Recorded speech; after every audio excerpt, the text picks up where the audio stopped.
Our special guest, Tez Ilyas, is a British-Pakistani stand-up comedian, actor and writer, acting in shows including The Fast and the Fool and Man Like Mobeen, amongst other things, for the BBC and other channels. And presenting on a comedy show that mixes sketches and current affairs called The Tez O'Clock Show on Channel 4. His countless contributions to comedy, media, including social media, has kept us going during the lockdown. Most recently, Tez has written a book called The Secret Diary of a British Muslim, aged 13 and 3/4, and joins us today to share some insight into his boundless work. Without further ado, we would like to welcome Tez Ilyas to Ramadan Radio Wolverhampton. Hello and Assalamu alaikum, Tez. Wa alaikum assalam. Can you hear me okay? Loud and clear. Oh, okay. That I didn't knock you back there. I can see you. The listeners can see you, but you nearly fell off your chair. Am I that loud? I think it's Sister Alvina over there. We'd rather be loud. That's your settings, not mine. It's her settings. Yeah, definitely. I'll blame Sister Alvina over there. So thank you, Tez, for joining us today on the show. Thank you for having me. Can we begin by asking you how this second Ramadan during the current climate is going for you in the lockdown and the easing of the lockdown, let's say? It's been. I think this lockdown's been a tough one. I'm not gonna lie. I quite enjoyed the first one, original lockdown one, the first and original, the good old days. I didn't mind that one because I was so busy. It was nice to just stop and reflect. And last year doing Ramadan at home for the first time in a long time, just staying at home for 30 days, which is really nice. Because usually I'm out and about working, which we still keep the fast, but obviously it makes it more difficult, and you have less time for spiritual matters. But being at home for the whole time was really nice. This one's been more difficult. Obviously, it's been nice to spend another Ramadan at home, but I think the first one as well, it was kind of going from winter into the spring and summer, so it just seemed like the days were getting better. Whereas this one has just been the whole of winter in it, and it's been a hard one. I think I'm not the only one. I've spoken to a few friends who felt the same thing, and obviously my work has stopped being a stand-up comedian who goes out to do live shows. Obviously, I've not been able to do that for a whole year, and in the autumn we thought we were going to be able to go back out again because things were looking better, and then they got worse again. So again, we were told another 4 or 5 months you're going to spend at home. So yeah, it took its toll, but alhamdulillah, we've got through it, and inshallah the world will start opening up again next week. Tez, thanks for joining us.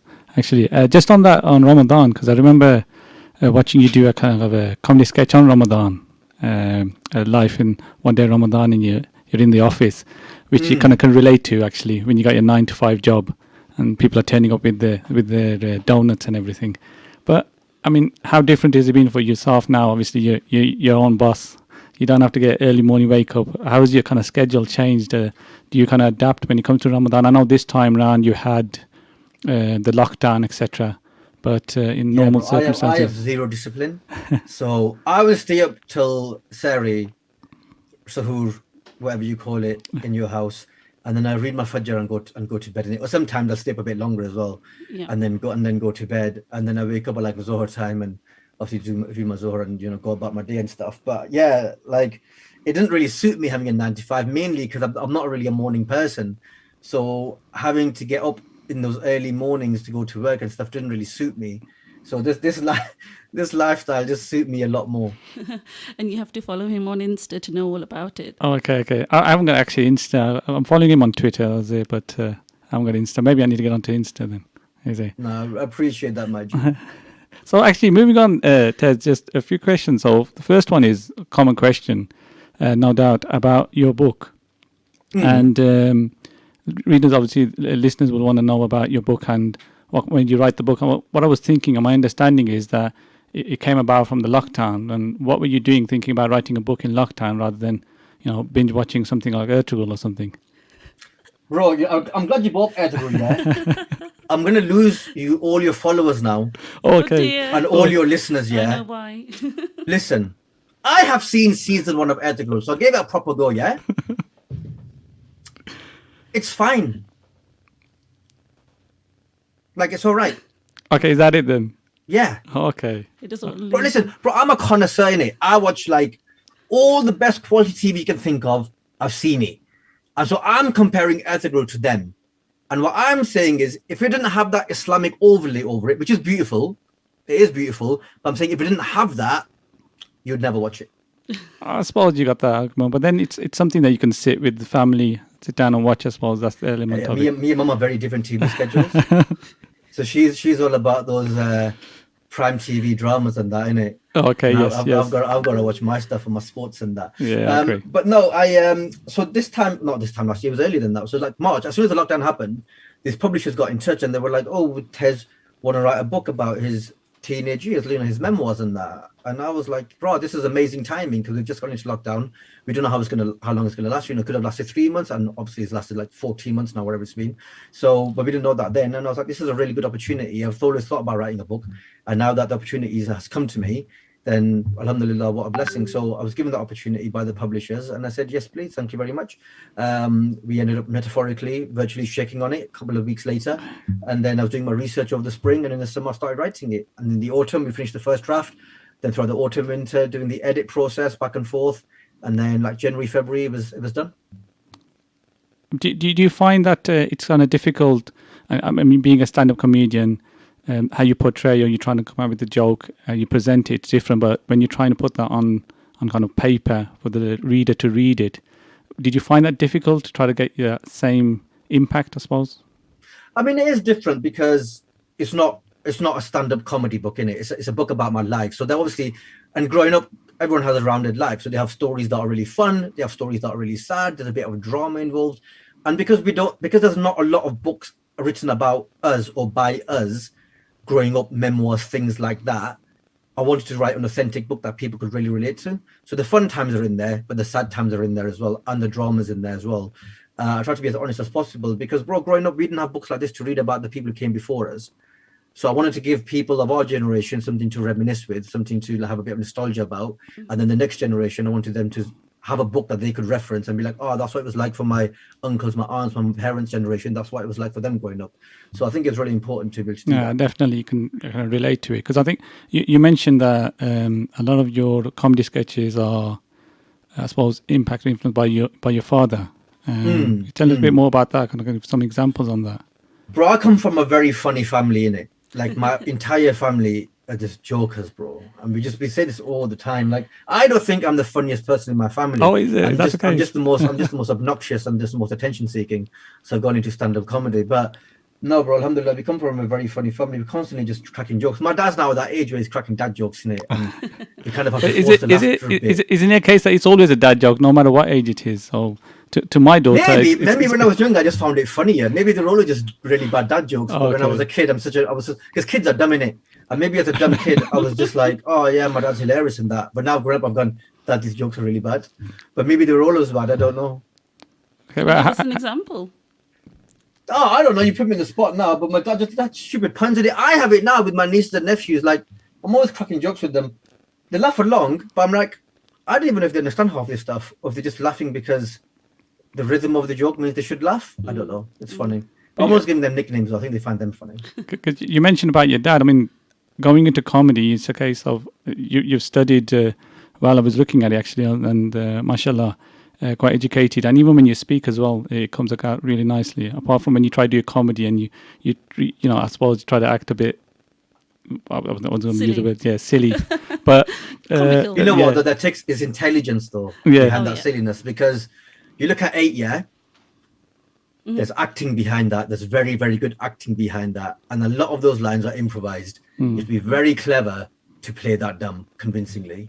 Oh, yeah. Like, look at Mr. Bean, Ron Atkinson, bro. The guy's Cambridge. I was just going to mention that as an example, Mr. Bean. Exactly. Yeah. All these, like, bro, they're smart men. But I mean, how did your father react in terms of you're the educated, etc., going down? You know, you haven't become an accountant, a lawyer, or a doctor. You know what it is? It's comedy, isn't it? That's throwing you out the house. So my dad was like the black sheep of his generation, innit? Okay. So he was all for it. He was like, yeah, son, go out there, pursue your happiness. If that's what you want to do, if you're good at it, wicked, as Eight would say, go for it. Whereas mum was a bit different, innit? Dad's been here since he was 6, so he's very British. Mum's a bit different. Mum's old school, came from Pakistan when she married my dad. A bit more kind of like Bandeki accent, what we people say, that sort of generation of women, you know what I mean? But alhamdulillah, initially she had that hesitation and that sort of like, why? What you're doing with your life, blah, blah, blah. But now, you know what it is when other people say, oh, what your son is doing is really good. Alhamdulillah, we really like what he's doing. We really like how he's representing. That's when home lot are like, oh, yeah, sound, yeah, good. Yeah, alhamdulillah. That's really That's good. what it Goes back is. to That's other how it works, bro. That's good, alhamdulillah. Because you mentioned in your diary entries about Pakistan and in particular Jhelum. I've actually been Jhelum a few times, and I just mentioned the fact that whenever I've been, it's been really, really hot. So is it just me, bad timing, or is it always hot kind of thing? Because where I'm from, obviously Kashmir, we have decent weather. So is it going to? Jhelum is hot, bro. Yeah. Jhelum is hot. No, like it gets hot from like April to September is really hot. Obviously, July, August is almost unbearable. But yeah, the winter months are not too bad. Like kind of like October to February, March is not too bad actually. To the point where they ask us to send them jumpers and coats and stuff. So if they're saying it and they're from there, then you know. Did they actually ask you to send the jumpers? I know my dad told me when you want to send someone a gift, I always send them jumpers. I'm saying, look how hot it is there. What's the need of sending them jumpers? Nah, bro, they like flexing in them jumpers, isn't it? Even though they're all made there and they come here and then we send them back. And then we send them back, exactly. Because you gave an example of how your uncles argue over who's going to pay for the food, etc. Was it a good moment to be in, a bit of a laugh, or did you get a bit serious? It was I always reading like find it. Sorry, go on. You were saying? it was reading like a good laugh when I had a look at that in the book. Yeah, it's always one of them things that every Desi person, probably the same with Arabs and as well, like they'll be to recognize that when uncles are arguing over who gets the bill. And we do it now, our generation now, I'm at that age now, I'm arguing with my friends who gets the bill or whatever. But we're more sensible in it. We're like, listen, I'll get this one, you get the next one in it. And then we just like, we negotiate it quite quickly. Don't start fighting in front of them. They get into borderline fights, man. It's so funny. Absolutely. Can I say So it's aunties? funny. Can I say it's aunties too nowadays? Aunties as well. Yeah, no Yeah. doubt.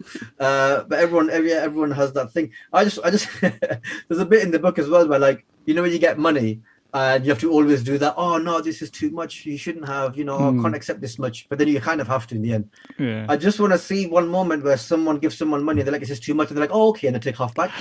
Like I've never seen that. Like I just want to see that. They're like, oh, okay. If you're not going to appreciate it, I'll take it back. Then don't Yeah, worry exactly. about it. One Yeah, of your sketches. Yeah. I'll give it next person. You don't worry about it. Okay, just a reminder to our listeners, actually, thank you for listening in today. And we welcome your comments, questions via the WhatsApp messaging number on 07440 420 432. Just hand over to Atiyah for some question. Yeah, Tess, thanks for that and giving us some insight into your book, which I must say I have an autograph copy of. Woohoo! Did you get one of those book plates? I did. What does it say on yours? Because I wrote different messages on every single one. Really? You put on the spot now. Well, you see, I was just saying to Habib, I left it. Just as I ran out of the house, I left it on the sideboard. I was so gutted. So I cannot tell you off by heart what it says. And you have tested me there. If my husband's listening, can you send me a picture, please?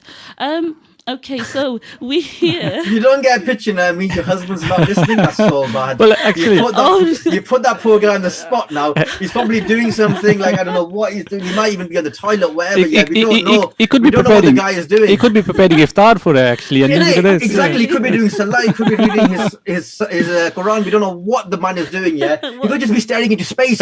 He's got a break from this woman here for 5 minutes, and he's like, "I'm just gonna stare into space." And you're gonna go home going, "Why won't you listen to my show? I need your help." My poor Because husband. you mentioned about the book, actually, it's worldwide now, isn't it? Is it Brazil? Yeah, I saw someone. Well, actually had a at the copy of moment, Brazil. it's only in the UK, but people have been ordering it from Amazon, UK Amazon, and Amazon sending has it. just shipped it in it. So people have been ordering from Australia, from Canada, from America, from the Middle East, from UAE, and now Brazil. Some guy ordered it from Brazil, and he sent me the picture this week. It took 2 weeks for it to get to him, and he's on the beach with his book in my with my book in his hand, and I'm like, right, man, that's pretty cool. Yeah, come up, Fantastic. yeah. You want it on Karachi Beach, right? Okay. Yeah, wherever beach, you know, Ibiza, Japanese beaches. I don't know if they have beaches. They must be. They're a coastal country. How much have they Whatever ordered? country. How much have they ordered from Jhelum? That's the question. Bro, I don't even know, you know. Who knows, bro? But you know what? Someone from India was asking me about it, and they said, like, it's really expensive. And then they gave me the price in rupees. And I was like, yeah, it is expensive. I guess if you convert it, it's expensive. But that is actually the price that is here as well. Because she was talking about maybe getting it sent from here. And I was like, actually, in money-wise, it's the same. It's just I get from there that feels expensive. course. Because when you convert it, Yeah. it suddenly becomes a lot of rupees. But it's the same price. It's like when you go to McDonald's in Pakistan, bro. It's hell expensive, but it's just comparable to the prices here, isn't it? But Yeah, for locals, exactly. that's a lot of money. Now, And you can have a full ditchka for like half that price, bro. that's the Actually, reason you he notice goes. actually when you go to these, but you basically you feed the whole family. But you have Innit? one But meal at McDonald's. you could go to Evergreen in Gillingham, bro, and you can get full ditchka of Karai Gosh, bro. It's I the think it's best the gosh only you've ever had in reason your that life. Habib goes to Pakistan. So we hear that an online writing course encouraged you to get into comedy, right? So fasting forward to the present, would you say it's had an impact on encouraging you to write your book, that course? No, so it wasn't a writing. So I was looking for a writing course, Ah, and what I found was a stand-up workshop. And I thought, because all I wanted to do was something creative in the evenings, in it, something to occupy my time. I was in London on my own. I don't have any family there. Obviously, I was living in a house share and stuff, but it wasn't family.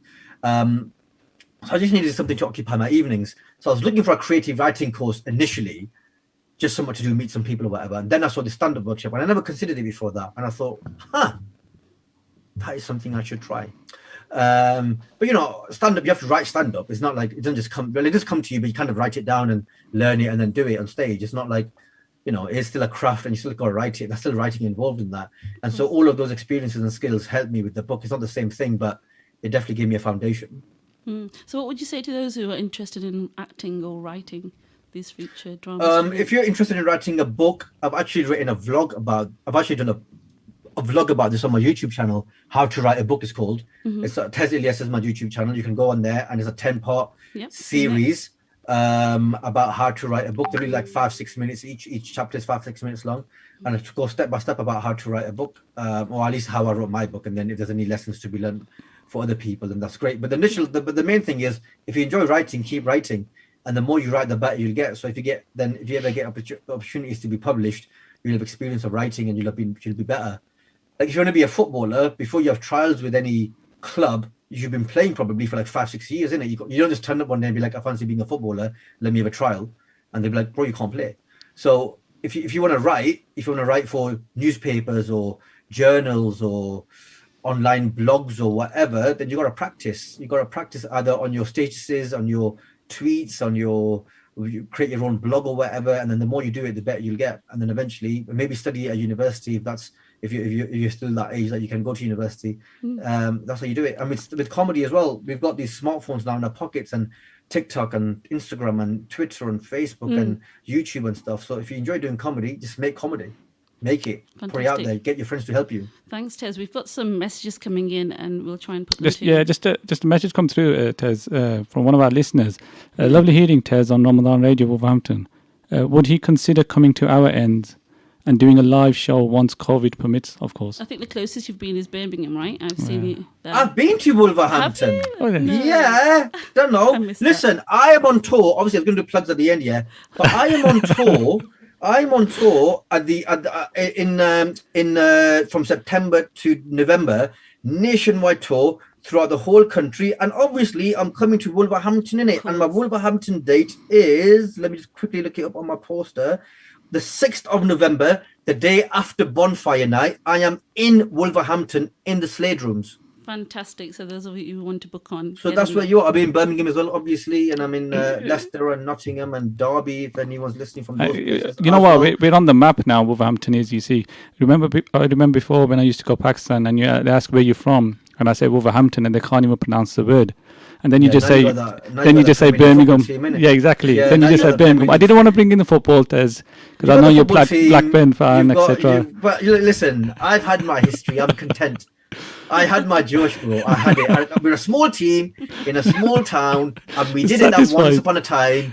And if it never happens again, at least it happened once. But we're on the map now, basically, so people know Wolverhampton now. It's no longer Birmingham. We're not, we're just next to Birmingham. You got Wolverhampton Wanderers and Dua Kareem. What else have you got? So, come on, Wolverhampton Wanderers. That's enough. It's enough. Now Ramadan we got Radio, Ramadan Radio, Ramadan actually. Radio. Yeah, exactly. 87.9 FM, go on. Absolutely. We've got to plug ourselves.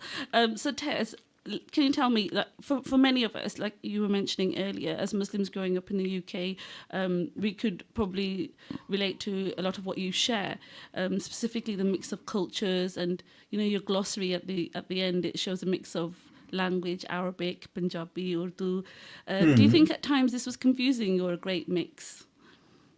No, I don't think it was confusing. I think, listen, we are of a generation where everybody's watching all sorts of TV shows, Star Wars, Star Trek, Game of Thrones, Marvel shows, where they use all sorts of languages and weird names and aliens and all that. And if people can follow that, yeah, they can follow a bit of Punjabi.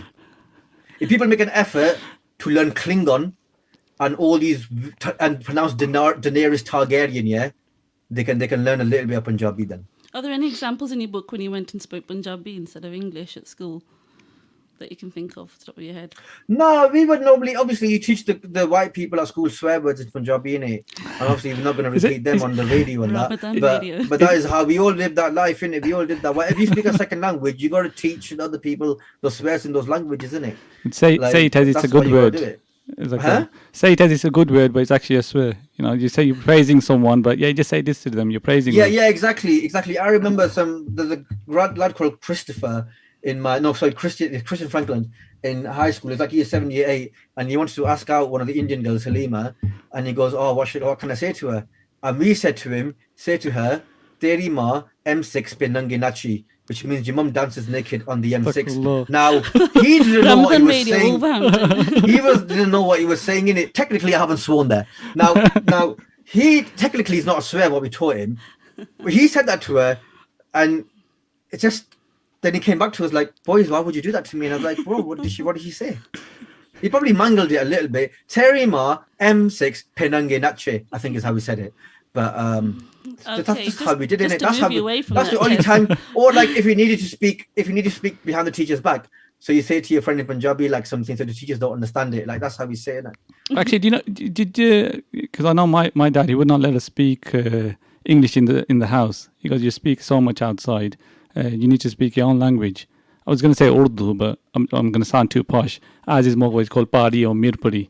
There you go. There you go. Was it the same for you in terms of? Nah, man, we spoke English at home. You spoke English? My mum teaches Punjabi, but I was like, "Mum, you got to learn English in it." So okay. So you had the advantage, obviously, to speaking with your mom. That's. I was just trying to understand how you kind of picked it up then, actually. Nah, just at home. I went to Pakistan a lot when I was a kid. Okay. So I probably spoke it on and off as a kid, but the biggest thing when I was 10, so before the time when the book started, I went to Pakistan for 4 months. My whole family went for 4 months. And so living there for 4 months, we went to school as well. So we picked it up properly then. And since then, obviously, my Punjabi hearing that gets a bit broken. But when I go to Pakistan, within 2 days, I'm like fairly fluent. Not native, but fairly fluent.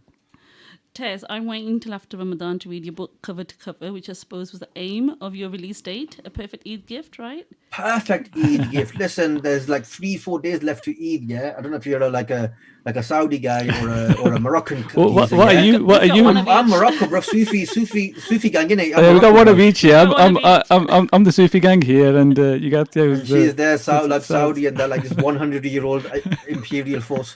I'm gonna follow them. I'm gonna insult a lot of people here. Anyway, it doesn't matter. Yeah, you follow what you follow in it. Allah knows best. That's the thing. Allah knows best. And but yeah, perfect Eid gift, isn't it? Well, from what I've read, from what I've read, you've shared lots of experiences that will make us readers laugh. Good. But on a serious note, there's some serious moments that as a family may have had a long-term impact on you. How did you overcome these difficult times? Thing is, I've always had a glass half full approach to life. I never let things happen in my life that are like, bad, sad, dramatic or whatever. I never let them impact on me in terms of the way I look at life. I just look at it as like, bad things happen sometimes. Bad things happen to good people. Bad things happen to everyone. So, who am I for bad things not to happen to me? I'm not better than anyone else that I should be immune from tragic events and stuff. And it is really bad. But eventually, after a period of mourning, you kind of, not that you ever forget or anything, but you kind of carry on living your life because, one day none of us are going to be here. There'll be a time, hopefully it'll be many, many years from now, inshallah, but there'll be a time when none of us are here and there will be people who miss us. And yeah, obviously we'd expect them to mourn you, for a period of time, but eventually you'd want them to carry on living their lives and have, long, fulfilling lives of their own. And, you put your trust in Allah as well, and things happen for a reason. Good things happen for a reason, bad things happen for a reason. And the bad times never last, as Allah says in the Quran, innit? Like, it shall pass. After hardships come ease. So however you're feeling, there are times when, and you know, don't feel bad about feeling down. Don't feel bad about feeling sad. Those are human emotions. You should absolutely feel them and process them. But you know, it shall pass. Same with the good times. The good times don't last. You know, we've all been through life, but we've had great times. Even if it's just an evening with friends, or you know, you go to a family wedding and you have a really good time and stuff. That's not going to last forever. That's, you know, a memory that you cherish forever, but it doesn't last. And same with the bad times. The bad times don't last either. So it's just something to bear in mind. Absolutely. But Tez, this conversation with you will last. People can find it on YouTube, on Ramadan Radio's YouTube channel. That was an amazing link. You're so proud of yourself with that one, isn't it? Thank Look you. how she's smiling, guys. She's so proud. That was now. I'm impressed. That was a good little. I think you stopped listening to me because you're like, I've got a really good link here for this. That was Absolutely. nice. No, mashallah, there's some nice words there. There's some nice words. I just got a few more comments actually here from listeners. So absolutely love man like Mobeen, and so good to have you on Ramadan Radio Wolverhampton, Tez. And another question here actually from the listener: which comedian person is your inspiration? I had inspiration from a lot of different places growing up. So obviously some stand-up comedians, British ones like Jimmy Carr, Peter Kay, Sarah Millican, Stuart Lee. Across the pond, there was like Chris Rock and Eddie Murphy and Sarah Silverman and people, Russell Peters and that. But also I love TV shows like South Park and the people who write amazing witty shows like that, like Chris Morris who wrote Four Lions and directed Four Lions.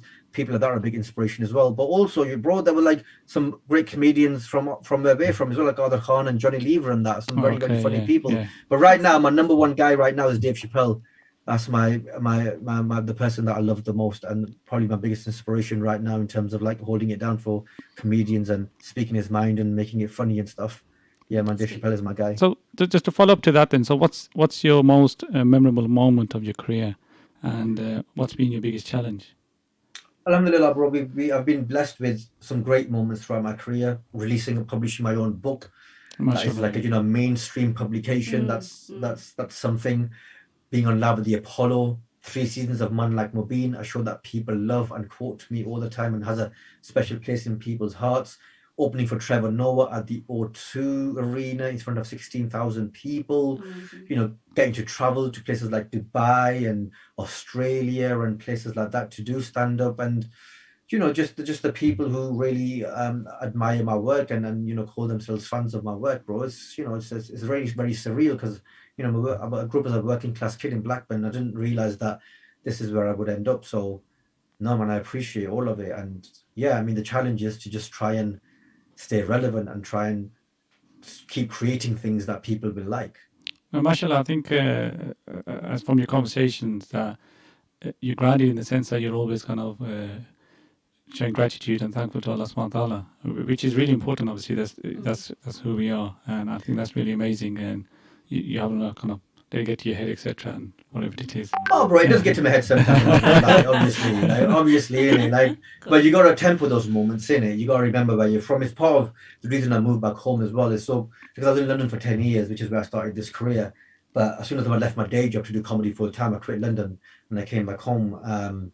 And being at home is great because no one cares here, bro. Like, they don't care. Just you know, you just go and do a job and you come home and you live your life and you listen to your mum and you go do Aldi shopping for her, you know.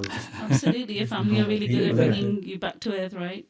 Yeah, they keep you grounded and stuff, and I'm back with them now and I'm hanging out with them all the time. You know, we've got my family is my bubble, so you can hang out as well during this period. So yeah, man, it's great watching my nieces and nephews grow up. Having kids around, mashallah, it is, yeah. I mean, you mentioned actually, obviously you take us old readers back in time as well, because you talk about cassettes. You didn't mention about rapping, but astaghfirullah, I mean, I don't know, I didn't go down that route rapping, but cassettes, you know, the good old, put them in, and then, you know, when you have to have a pen with you, don't you? The famous pen to write it, and then some of them, you didn't even auto-reverse as well, you had to eject it back out, turn it around, and push it back in. I remember those days, bro. When you're recording something off the radio, you got to just stop before the presenter starts speaking again. All those moments. And then you obviously you spoke about cheap newspapers, etc. And I remember cheap newspaper being your main source of current news, etc. Yeah, the free newspaper, the weekend newspaper used to get. Well, I remember actually buying my dad. I used to go out and buy him the Jung newspaper actually because he was the Jung newspaper. So it's one of those. And I used to just turn on the back of it and look at the English part of it for a while. But it's good to have that Urdu, because I could read a little bit of Urdu, but that Urdu was too advanced for me. Yeah, that's the thing actually. I did A-level Urdu as well, but sometimes it does get really advanced. But yeah, so you spoke about stuff like that, bringing us back in terms of all that. And it's obviously you got to show to help you being proud or ashamed of your identity at that age. And has it contributed to giving you like confidence for your work today? So bringing all those, you're not really ashamed of all this. I know you're not ashamed because you've mentioned it so many times now of how you used to be at those times. Did it give you that added confidence for you to work? Confidence in terms of, I don't know, growing up whether you watch Goodness Gracious Me.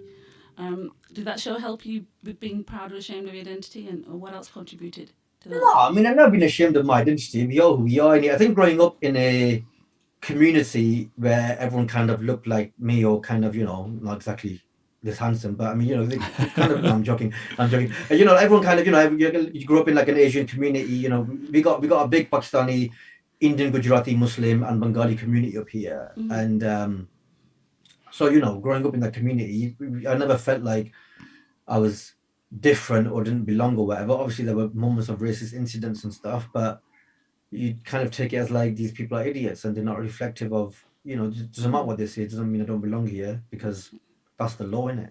The law of the land means I do belong here.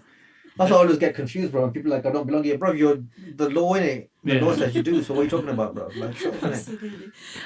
Tez, I was going to ask you a question about kind of the book and the age it's for. I mean, my 10-year-old was pleased to read the first few cast pages, and she found that you also have a khala fozia, which is something that they can relate to, which is fab. But we noticed that these kind of things won't be found in other books, that that's relatable in terms of culture in most books. So that's all my children read. They're not going to read anymore. Yeah, it's not really. That's the thing. It's not really a kid's book. It's a book Does the title give it away? Yeah, it's a book about being a kid. Absolutely. Told, but there's a lot of colourful language in there because that's how teenagers spoke, innit? So I haven't sugarcoated that. So I guess I would say 16 plus. Right. Other than that, if you want to, I would say to any parents listening, read it yourself and then decide whether you want to let any younger kids read it. Or what my cousin has done, who's mentioned in the book a lot, my cousin Was, what he's done is, obviously he's read the book, he reads it to his kids, but just make sure to leave out anything too colourful. That's it. Good idea. Just a few more questions actually from the listeners, Tez, and one of them is what tips would you give an aspiring new stand-up comedian? So as I said, you've got these instead of stand-up comedians a separate thing, but in terms of just want to be a comedian, you've got these smartphones and you can make stuff and just upload it on TikTok and Instagram and YouTube, and there's a lot of inspiring, there's so much content out there that can inspire you to do something of your own and original of your own. In terms of stand-up, it's about finding open mic nights and going along and seeing how they work and making contacts and then writing 5 minutes. You just really need 5 minutes of stand-up, original content. Mm-hmm. You can't tell other people's jokes. That's very, very frowned upon. 5 minutes of original content and going up on stage and just trying it. And without trying it, that's the only way you'll know. I'm sure. I mean, probably less for you, but there'll be situations where no one's gonna laugh at your joke. It's just you're gonna stay upbeat. Been there. Of course, I've been there. When I was, when I first start, that's part of the process, isn't it? It's like, if you want to do anything, bro. If you want to be a radio presenter, if you work in a job, you have bad days at work. You have days at work where you're like, oh man, I was rubbish today. Whether you're playing, even footballers, like the best football in the world, Messi, Ronaldo, they have bad games. Mm-hmm. Like it happens to me less now because I've got experience to, if an audience isn't that receptive, I've got experience and plan A, B, C, D, E to go to. When you start off, you don't have that. Mm. So when you got a tough, non-compliant crowd who, for whatever reason, are just a bit tough to crack, you don't really have the experience to kind of win them round, and then you end up just, That must have been tough on you. Yeah, it is tough, but that's part of it. Resilience is a big part of being a comedian. So would you say that there's any topics that a stand-up comedian should kind of avoid, or, should they kind of free range? No, I think a stand-up comedian should be able to talk about whatever they want to talk about, as long as within the law. Okay. And then it's up to the audience to decide whether or not that's acceptable. Mm. Okay. So from your experience, actually, another question from the listener, from your experience in your book, do you think much has changed for Muslim teenagers today? Oh yeah, bro. It's a post 9/11 world, isn't it? Mm. Yeah, you mentioned it's a post 9/11 and post 7/7 world. Social media, things have changed. Some things are the same, but things have changed a lot. Also, my generation is now the parents, and they're different to our parents. So even parenting is different. Mm. So yeah, man, I'm kind of glad I grew up in that pre-internet social media era. Yeah, totally agree. Totally agree. You had We were that so last- big we were with that I think you get generation that went a bit of both worlds, don't you? And I think that's important, really. Yeah, we were that last generation that lived with that grew up without it, and then we got it. Yeah. So at least we know both worlds. Yeah, absolutely. So, having watched one of your stand-up comedy shows, as I mentioned earlier, in Birmingham, and following your work and your contribution to comedy and society at large, I look forward to reading your book. Society at large. Come What have I on, done? come What on. have I done? Well, apart from all of those things that you listed, so I look forward to reading your book cover to cover, and I do encourage our listeners to buy it. So if you haven't, you still have time to buy it. Last minute Eid presents. Or you can buy it after Eid. It's, it'll be on sale forever. So Oh yeah. Oh, don't stop the if buying. you've already bought your Eid presents, don't worry. Buy it after Eid. Buy it for next Eid. Buy it for your birthday. Whatever You should be saying buy them quickly while stocks last. Well, there is that, but there's print more, guys. Don't worry about it. But there's also is available on Kindle. If you've got a Kindle or you fancy you're more of an ebook kind of guy, you can get it on Kindle or an ebook on Apple, and you can get the audiobook as well if that's your jam. If you like, long car journeys or you like jogging or exercising or whatever, you like listening to stuff, Yeah. then you can get the audiobook, which I narrate, obviously. Oh, fantastic. Okay. So it's been a pleasure having you on the show. Any last words from you? Habib? No, I think it's been really, I really enjoyed it. I'm going to be getting a lot of either for your jog basically, but let's avoid that the Punjabi one. I'm saying I apologize, people. Yeah. That was on me, yeah. Come to my show and tell me off in person. Buy a ticket. Buy a ticket. Yeah, now. absolutely. But no, I really thoroughly enjoyed it, and Jazakallah for taking out your precious time for us. And welcome. with the last You're end of Ramadan, blessed be it all. Make dua for you that Ameen. Allah subhanahu wa ta'ala continues to bless you and give you all the success moving Ameen. forward, inshallah. And Ameen. please remember Ameen. us in your du'as as well. Of Remember the course. Ramadan radio here as well, that everyone here volunteering, helping out, trying to kind of send out positive messages across them. Please remember them in your du'as as well. So do you want any parting words from yourself, Tez? And before we That is- do actually, and moving towards iftar time, I realise although Tez has shared that he does not cook much, you might want to rush off to help set the table, right, Tez? You sure? Yes. Although technically I'm working right now. This is your fault. Oh, okay. I'm at work. Fantastic. It's good being at this kind of work. I think it's, Yeah. thank you for your time with us. Do you Thank have you. any last messages, as Habib was saying? Yeah, buy my Lovely book, my tickets to community. my tour, tezilyas.com/hello. That are links to everything. And guys, do keep Palestine in your duas, please. What's happening there right now is horrific and awful, and we know that the media in the West doesn't cover it and doesn't do the cover it justice in their coverage. So please keep them in your duas, and if you can give any sadaqah or lillah, please do direct it towards our brothers and sisters in Palestine suffering at the moment, as well as other parts of the world like the Uyghurs and Rohingya and Yemeni Muslims and in Somalia as well. So keep everyone in your duas, please. Thank you very much, Tez, for joining us, Tez Ilyas. And please do buy his book. And we will hopefully encourage other people to listen back to this clip. So with only a few days before our celebration of Eid al-Fitr, we have appreciated your gift in joining us on Ramadan Radio Wolverhampton. Again, thank you, and we look forward to reading your book and seeing further remarkable work you are yet to contribute. Thank you. Inshallah. Inshallah. Thank you to everyone who has tuned in today. You've been listening to Atiyah and Habib Rafiq in conversation with Tez Ilyas. Let those who have missed it know, as I just said, and they can listen back to on Ramadan Radio Wolverhampton's YouTube channel and Facebook page. You can also hear from me on my usual mental health and emotional well-being slot on Saturday, the 6th of June at 1 p.m, where I will be talking to Rahmanara Chaudhry about domestic violence and the impact on well-being. It is also Mental Health Awareness Week, where we are being encouraged to connect with nature. And for us, we've got connecting with nature and feasting over Eid in nature. So continue to do that and look after your well-being. For now, Assalamu alaikum from us. I hope we make the most of the last few days of Ramadan and have a wonderful Eid celebration. Inshallah, you can send in short recordings of your personal Eid messages to us on 07391 561 387, and they will be played live on air. Stay tuned in to Ramadan Radio Wolverhampton. Assalamu alaikum and bye for now. Right, Tez, thank you for your time. Assalamu alaikum. Wa alaikum assalam wa rahmatullah.